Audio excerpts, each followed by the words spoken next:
it's easy to say China owns the United States, right? That's a talking point that I think gets a lot of hot air, but I think you can really footnote that statement because there's so much evidence there. I mean, all the top lobbying firms, all the top legal firms have worked not just with Chinese state-owned companies or subsidiaries of Chinese state-owned companies, but oftentimes they're retained by, various kind of embassies of China themselves. And I think it's so interesting, like, for example, the DOD under Trump put out a list of a bunch of companies that were Chinese military proxies.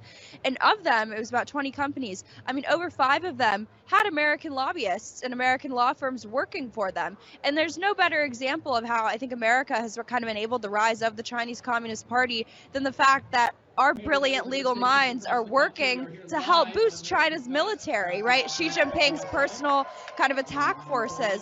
So I'm not surprised at all that American law firms are really kind of serving as the legal backbone of propping up the Chinese Communist Party and, of course, going after you guys because you're doing all you can to take down the Chinese Communist Party. And I think that, the editorial line of War Room, if there is one, is really that the CCP works in concert with America, with American leaders on both sides of the aisle, Republicans and Democrats, to sort of bring the authoritarian style, it's really totalitarian style rule that they have over there here to the United States. And, exporting COVID-19 and stuff like that is just kind of one of the many ways that they do that.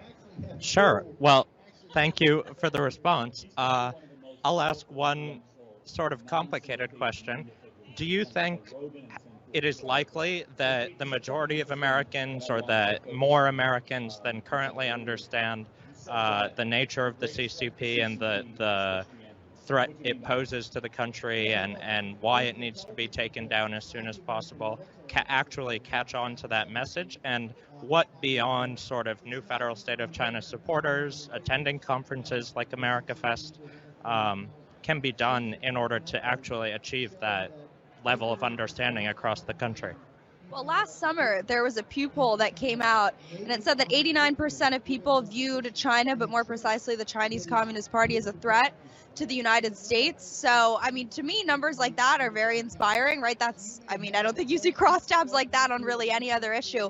But I also think that outstanding 11% is way too high. But unfortunately, I don't know what exactly the numbers are, but there is unfortunately a class of people in the United States who really have profited immensely from the rise of the Chinese Communist Party. So if you cut those people out, your average everyday Americans really hate the Chinese Communist Party. And most people know my work, and the number one thing they come up to me and say, and they tell me a personal story about how China has really harmed either their workplace in terms of intellectual property theft, taken their jobs.